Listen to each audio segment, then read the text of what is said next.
I did not plan on this happening, it just kind of happened. I see a helicopter. Yeah, that's not the helicopter I'm buying. I'm buying this one. There's the little guy way over there. It's like a little mini one compared to that other helicopter. Yes, look at that.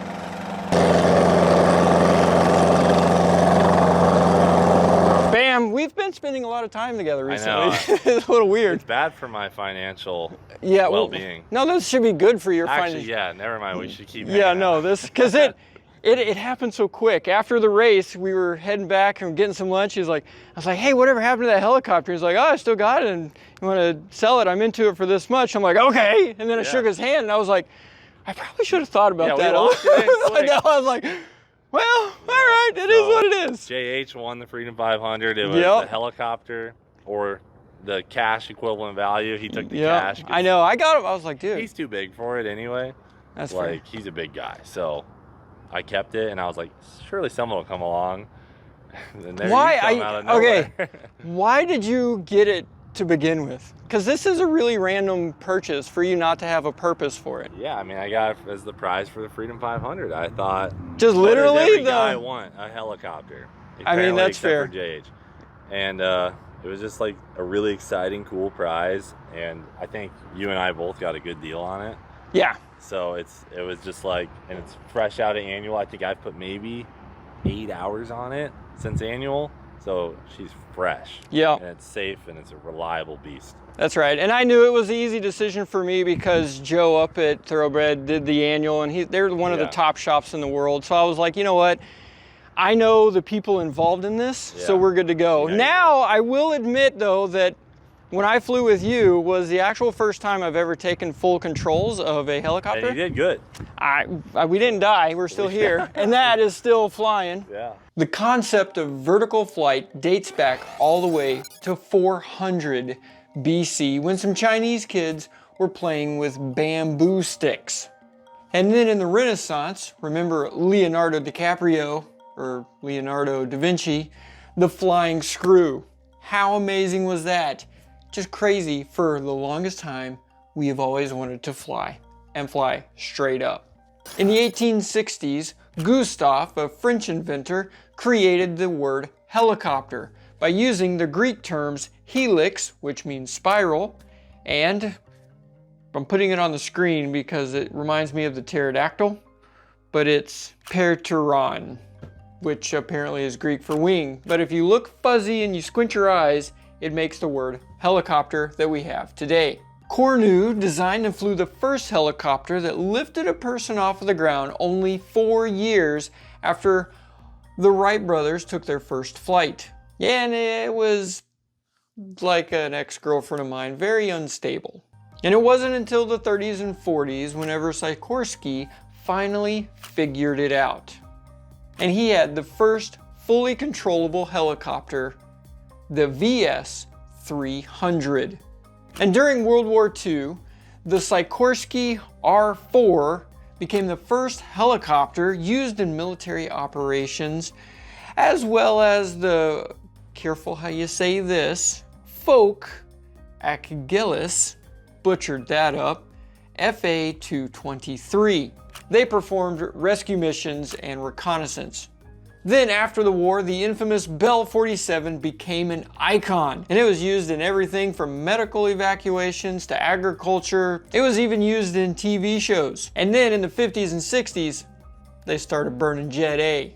That's what I'm talking about. Woo! America. They made a lot more power out of a much smaller, compact engine, and they were more reliable than these piston slingers that we got around here today. And today, helicopters are just crazy. They got all kinds of avionics, different rotor systems on there, some with 2 blades that spin this way, some with 1 blade, some with 2 blades that spin that way. I mean, it's nuts. They're just all kinds of different designs. Which brings us to this helicopter that I got today. All right, boom, now we're on. All right, what do we got? All right, you, sir, have purchased a Schweizer 300C. So what you Not got? the B. Well, CB, I guess. Because that one's fuel injected, right? I don't know. I think that's I don't know what the B means. So, formerly known as a Hughes 269. This is basically like my Venezuelan helicopter is the MD-500. This is the OG, original MD-500. So Hughes built this. A lot of similarities between my more modern MD-500. It's all mechanical linkage to fly the thing. So, and this is going to be a lot of stuff you're going to learn about, is how this linkage is actually working. So I'll turn these frictions off, which hold your cyclic in place, and just look up at the road head. Got a lot of stuff moving up there. Yes, okay? Look at that. So, as you obviously know, every time these blades make a lap, they increase and decrease pitch on certain sides of the helicopter to make it all work. Which is the weirdest thing ever, to think that they go like this the whole time. They're just doing that. Yeah, they're just it's freaking weird. Every lap around it. And you'll learn about, you know, retreating blade stall and why one side of the helicopter can stall and the other can't. You know, you're gonna learn so much. It's quite different than airplanes. I've been gathering. And you can go 0 and not stall, but then you can also high speed stall it. So it's like there's just a lot of weird stuff that you're gonna learn. This is a great trainer. This is a great helicopter too because it has an instrument panel. So yeah, that was the #1 reason I bought it. Yeah. Was because of that. You can go straight for your instrument. And because of that. Ready to rip would be an easy sell if you wanted to get rid of it. If you're too much of a chicken for helicopters. No, it's done. I've already bought the thing. I mean, you know, still got to write you the check. And do that. So I guess technically I haven't bought it. Nah, she's yours, buddy. Have fun. Just be safe. So we got some serious ghetto wheel hooks going on. Not the best wheels. I feel like someone's got to have a better solution. You know, if there was only like a tug company that was the best that we know in the aviation world. That has helipads. That has helipads. Maybe even a remote control one. Wouldn't that be nice? Wouldn't that? I mean, if somebody could just invent that, that would be amazing. And maybe somebody that also knows Lance Ayres. Yeah. And is bald. Yeah. And really smart. Has basically a twin brother. Yeah. That would be awesome. There you go. Now it's a wheelbarrow. So you just want to make sure when it's on the wheels, you got someone guarding the tail. Meet the Schweizer S300CB. It's a light utility helicopter that combines agility, reliability, and versatility. I mean, this little girl just gets the job done. It was originally developed by Hughes Helicopters. Yes, the same Hughes that developed the Spruce Goose, which was actually called Hercules, and Howard Hughes hated the name Spruce Goose, and ironically, it wasn't even made out of spruce, it was made out of birch, but that's a different story for a different time. This story begins in the 1950s when Hughes Helicopters, yep, same guy, introduced the Model 269. That's this model. I wonder if he designed it himself. That'd be pretty neat to find out. It was a 2-seat light helicopter for simplicity and cost effectiveness, targeting the civilian and military markets. The Hughes 269 made its first flight on October 2nd, 1956, and quickly gained attention for its design and ease of operation. By 1964, the 300, later known as the 269A Alpha, entered the market, added a third passenger, making it popular for flight training, which that's what I'm doing with it, and private use for its low maintenance cost. It's a helicopter, low is very relative indeed. And then in 1984, not the book, the reality, the book is actually kind of becoming reality now, but I digress. In 1984, McDonnell Douglas acquired the Hughes helicopters. And then they married the McDonnell Douglas's resources with the Hughes design, and things got real. Under McDonnell Douglas, it was now designed as the MD-300, much like the MD-500 that's very famous in all the, police and battles and 80s movies and things like that.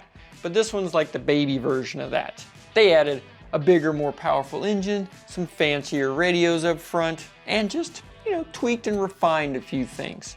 Then only a couple years later, the Schweizer Corporation bought the rights from McDonnell Douglas. and they turned it into the 300C, which is the one I have. Here's some of the specs on this bad girl right here. It is a Lycoming H helicopter, IO 360 Delta 1 Alpha, in case you needed to know that spec. Most of them were 190 horsepowers, and it has 3 blades on top, 2 blades on the tail rotor back there. You know, she can get up to about 95 knots, which is just right at 100 miles an hour. Not too shabby for something that goes straight up. Has a range of 195 miles. Not gonna lie, that's not very far. Only has 35 gallons of gas on board, so you're not gonna go very far, or very fast for that matter. But it's not about getting someplace with this, it's about the adventure of it. A service ceiling of 14,000 feet. Now that would be interesting to see if we could fly it anywhere close to that. That would be interesting. And it basically has the weight limit of Cameron, my small Lancer. Oh, which, by the way, sign up because we're doing the live party tomorrow, Saturday the 18th at 6 o'clock Central Time on Arrowverse.com. Link is right here. It's free to sign up. Join us. Put your questions in the comments. I would love to know what you think. And selling that is actually helping me pay for this, which I forgot. I bought a 421 that, shoot, it'll be fine. It's just, sure. Moving on, flight schools rely on the S300. This is the preferred trainer because it is very docile. It also has forgiving flight characteristics, and you know, it's on the cheaper side of helicopters as helicopters go, if I haven't said that enough already. And it even had a military role. That's right, this little thing apparently went to, you know, go be with Uncle Sam. And it was known as the TH-55 Osage, used by the Army as their primary trainer and trained thousands of pilots during its service life. I know there's plenty of you watching that were in the military and in the Army. If you did your primary training in a little Schweizer 300, put in the comments. That would be fun to know. The utility goes beyond the military, even into the agricultural world, where it was precision and maneuverability really helped it for herding livestock. Yeah, they use this helicopter to herd livestock in Australia and on the really big farms where they gotta go find the cows from hundreds of miles away. It's kind of crazy. Even law enforcement and medical services use this little thing. I just realized that mine has a little switch for a hook. That's pretty neat. I would maybe see if we can lift something with it. That'd be pretty neat. Internationally, the S300 made its mark in over 60 countries, from the deserts of Australia to the tundra of Canada. In 2004, Sikorsky Aircraft Corporation acquired Schweizer, and the S300 became part of the larger family. You know, Sikorsky's the original helicopter maker, and it's still being made today. The S300 continues to be a pillar of light helicopter aviation, embodying the legacy of its predecessors while paving the way for future developments. From its inception as the Hughes 269 to its evolution into the Schweizer S300, this helicopter continues to inspire and serve, a testament to its enduring design and vision of those who created it. Let's get in and explore this thing right here, find out what I actually bought. All right. Wow, so this is a helicopter. Speed's there, you know, cruises okay, yeah. Altimeter, card heat, let's go ahead and flip the battery on. Oh, we got lights and we got things jiggling and moving. Flip our radios on. Watch our things come on. We want some position switches. Red out there. We should have white in the back there somewhere. Throw on the beacon. Now we got flashies.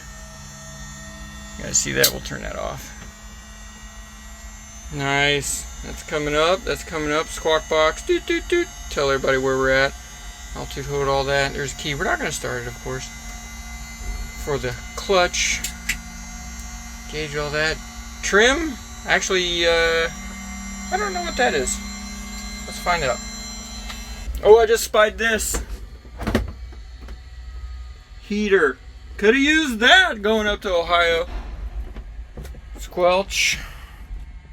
We'll have to learn what these trims are right here, and